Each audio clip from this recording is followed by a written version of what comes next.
கபடி வீராங்கனைக்கு பாலியல் தொல்லை அளித்த வழக்கில் 20 நாட்களாக தலைமறைவாக இருந்த பயிற்சியாளர் ராஜி கொடைக்கானலில் வைத்து கைது செய்யப்பட்டுள்ளார். அட்ஜஸ்ட்மெண்ட் செய்தால் மட்டுமே கபடி விளையாட முடியும் என அழுத்தம் கொடுத்ததாக பதியப்பட்ட போக்சோ வழக்கின் பின்னணி என்ன?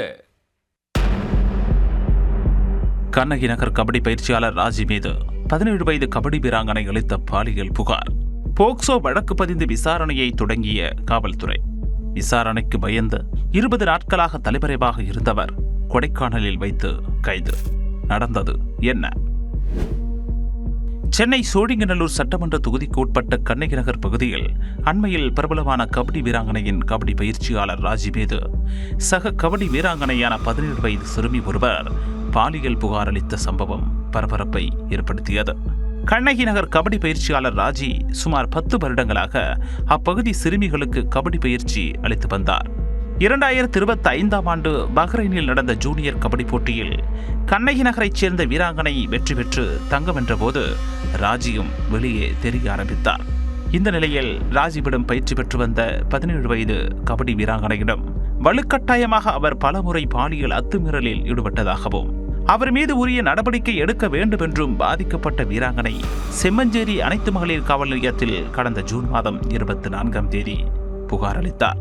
புகாரை பெற்ற போலீசார் பாதிக்கப்பட்ட சிறுமியிடம் விசாரணை நடத்திய பின்பு கபடி பயிற்சியாளர் ராஜி மீது ஜூன் 26ஆம் தேதி போக்சோ உள்ளிட்ட 3 பிரிவுகளின் கீழ் வழக்கு பதிவு செய்து விசாரணை நடத்தினர். தாய் தந்தையை இழந்து பாட்டியின் அரவணைப்பில் வாடும் சிறுமி அவருடைய 9 வயதிலிருந்து, அதாவது கடந்த 8 ஆண்டுகளாக ராஜியிடம் பயிற்சி மேற்கொண்டு வந்துள்ளதாகவும் சிறுமியின் வீட்டில் அத்துமீறி நுழைந்து பல முறை பாலியல் வன்கொடுமையில் ஈடுபட்டதாகவும் கூறப்படுகிறது.